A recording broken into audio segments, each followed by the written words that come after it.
I'm Madeleine Johansson. You're watching The View on Alternative TV.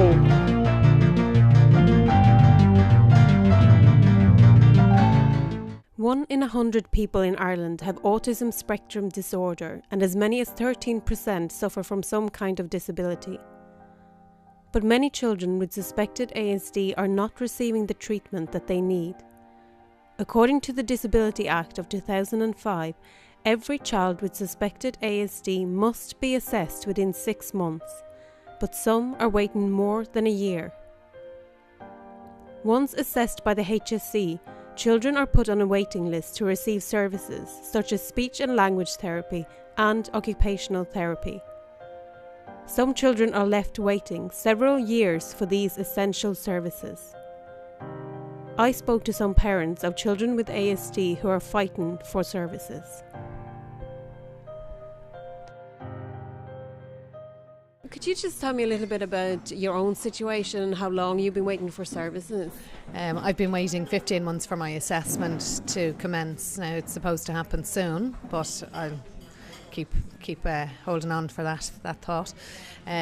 My son is 2 and 10 months, and early intervention is key for children with autism, and I've 15 months to wait for 15 months is absolutely ridiculous. I've had to go private for speech and language, go private for occupational therapy. We have a home tutor now that's been with us since November, and he's coming on really well with that. But my biggest issue, I suppose, at the moment is the next step for him, which is a preschool, and there is none in Clondalkin. So I have to put him on a bus in September at 3 years of age to a school in Drimna, which is the only place that's available for him at the moment. And that's just for 2 years of early intervention. It's an ASD, Department of Education ASD preschool. So he'll go there for 2 years, but I don't have anywhere then for him to go to primary school because, again, there's no units in my locality. So that basically means that you have to travel very far to this, and you were part of organising a protest there the other week. So why did you decide with others to go ahead and organise that protest? Because autism has, it's becoming a bigger issue. There's more children being diagnosed with autism, and we're not up to speed with that. Like, our schools aren't capable of dealing with children with autism. People are having to send their children to mainstream schools with very little support, and then there's behavioural issues because the teachers can't deal with it because they get no training. They're not specialised in children with additional needs. So that's the biggest issues for us are the waiting times, having to wait on early intervention therapies that are crucial to our children, and the system has to change, so we're going to fight until the system is changed. The HSE are rolling out a new progressing disability across the country. It's supposed to be in our area in Dublin by September. I don't think we're going to have many changes. I actually think it's going to make things possibly worse. We're going to a meeting with Catherine Sapone on Wednesday, public meeting in Tallaght Stadium at 5 o'clock.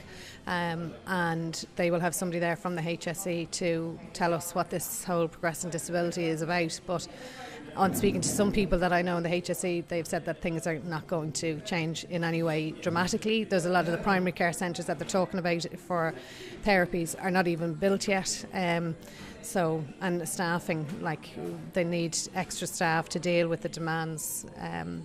Children should not have to wait anything over 6 months by law. They shouldn't have to wait anything over 6 months for their assessment to be done.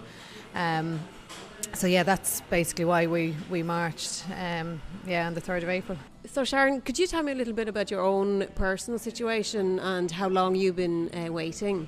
Yeah, I have 3 children with autism. I have been waiting, my longest won't be 3 years, for early intervention for my 7-year-old. He's nearly 8. He's now past the early intervention years. He's gone into primary care, school-aged him. But again, he's just gone from one waiting list to another. But in terms of all 3 children, I'm still waiting on everything. I've had no interventions whatsoever. They have had the ADOS done, which is the next step after the assessment of need.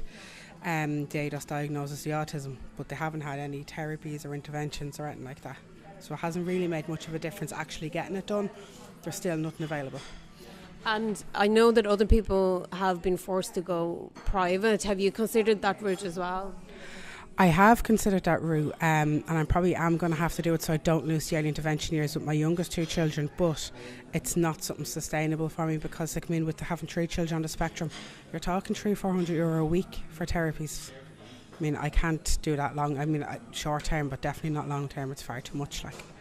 Yeah, and so you have been part of organising protests about this, and what do you want the government and the HSE to do?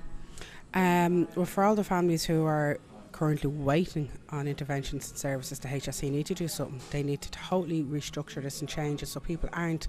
I mean, people have been given a diagnosis of different things for their children, not just about autism, loads of different things, and their world has been blown apart. And then the HSE just kind of shut the door and do nothing about it. And everyone is kind of sitting there going, what do I do? I mean, only for Google and the likes of DCA Warriors, Autism Mama, the Tala Support Group, that type of thing, I would be totally lost. I wouldn't know what to do.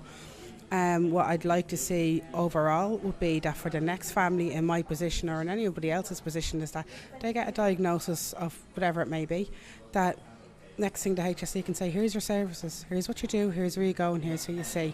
Not we're going to give you these diagnoses, blow your world apart and then walk off and do nothing about it. I'd love to see the day where the next family gets a diagnosis of something and the help's available for them. And what's the next step for you guys? We have organised a white line protest on the 26th of May, at 11 a.m. outside Stevens's Hospital in beside Houston Station. So that's we're covering 3 catchment areas there. So it should be a pretty big protest. Hopefully it will be if get enough feet in the street. I'm here in the studio with Andrea Malone, who has a son who's on the autism spectrum. Andrea, could you tell me a little bit about your own situation with your son and how long you've been waiting for assessment? We started back the process for assessment of need in February 2015, when my son was in play school. His teachers advised that we should go through the process. So I rang the assessment officer in our area and she sent me out the forms. It wasn't until December 2015 when we actually received the assessment. The assessment should have been completed within the 6 months. I had no letters, nothing, so I made a complaint to the assessment officer and within a week I had an appointment for the assessment need. Our assessment was completed in December 2015 within 3 hours. It included a occupational therapist, speech and language therapist and a psychologist. They never completed an ADOS assessment on the day for my son, which will determine if he is on the spectrum or not. I therefore asked for an ADOS assessment to be completed and I was told no, that I had to wait 12 more months before I could reapply for an assessment. Okay, and you've since then you've been trying to access school and play school for your child, and can you tell me a little bit about how you've been getting on with that?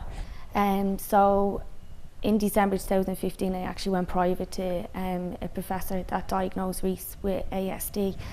With his diagnosis I was able to apply for the home tuition grant. So February 2016 my son started in an ASD Montessori, which is ABA therapy, and he really progressed with that.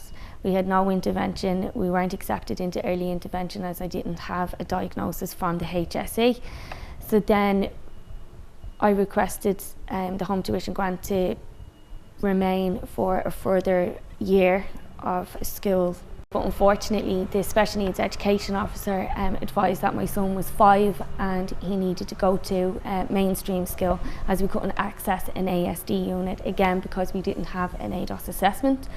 I have reapplied for assessment of need for an ADOS assessment to be completed. Because we don't have the ADOS assessment, my son can't go into an ASD unit. He started in mainstream school last September.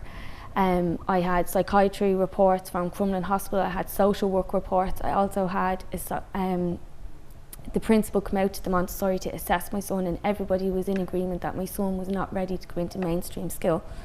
I was put under pressure to put him into school in September 2016. He started in mainstream school and as of from the 2nd of February he hasn't been in mainstream school at all. I then requested off the special needs education officer back in January 2017 for the home tuition grant to be granted again. and I was advised no. I done this with legal advice, and we were from a legal representative, and she advised she still had not received any diagnostics reports for my son, which is a lie because they were sent from my solicitor. I then was forced to go into the High Court, and I'm in the middle of a battle at the moment with the Department of Education. We have been granted the home tuition grant, and my son will start next Tuesday in an ASD Montessori, and hopefully will progress, as he really has progressed over the last number of months, being placed in a mainstream school. And Andrea, do you think, it seems to me that what's happening is that there's not enough resources within the HSE to complete the assessment of needs on time, within the time frame that they have themselves set out, the 6 months, and then also they're not given, like yourself, a proper assessment of needs to actually allow you to go to where your son needs to go in terms of the ASD units and so on. And why do you think that this is taking so long, and do you think that this forces people into private, into the private sector instead? Yes, definitely. It's appalling. Our children are suffering at the hands of lack of resources. Occupational therapy, there's actually a waiting list for private occupational therapy and speech and language therapy in our area. There is no occupational therapist at the moment, as she's out on maternity leave. They can't replace the occupational therapist, as she is actually in post at the moment. So therefore it does really make you go over to the private sector. You have no choice. Early intervention is key. These are crucial years for our children. If you don't get the early intervention, you've missed the slot. It's costing you a fortune. I know parents that have had to remortgage 2 and 3 times to get paying €1,500 a month on therapies alone. Yeah, this is really extraordinary, and that the resources aren't being put into where they should be put into.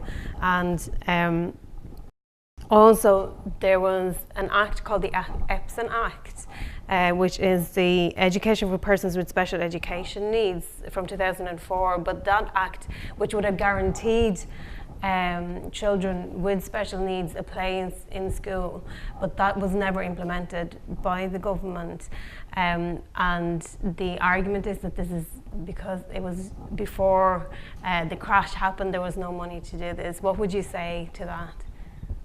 Again, our children are vulnerable. Our children are being denied a right, their constitutional right to an adequate school placement. And within Dublin, there's only 106 schools that actually have ASD units. It's appalling. With the Epson Act, the files lie there. They know what they need to do, but they're not doing it. And can you just tell me a little bit, you're taking the High Court case because you feel that in the Constitution it guarantees children the right to education, and is that why you're taking this case?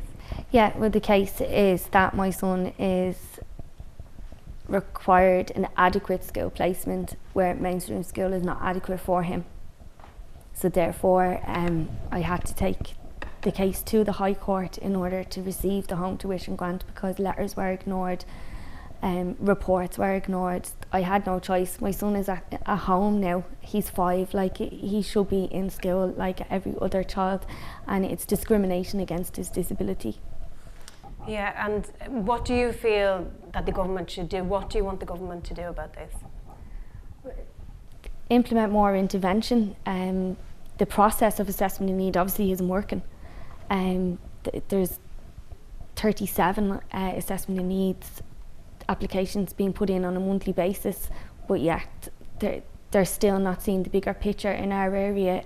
There's more children living in our area. If they put in an economic platform or a database that they could see which area needs more intervention, and psychologists, occupational therapists, assessment need process to be dealt with in the higher areas, like our area in CH07 is one of the highest in the country. So if they had managerial skills to look at, okay, fair enough, there's 716,000 living in the CH07 area, well then we need to put more people in that area. Yeah, it seems quite straightforward actually, that all it needs is extra resources. And what we need really, I think, is the government to put in those resources where they're needed. Yeah, I really think that if they put the resources into the school, into school placements, rather than in HSE areas, that the school and the HSE could work hand in hand, it really will benefit our children. Okay, so Andrea, thank you very much for coming and talking to me today.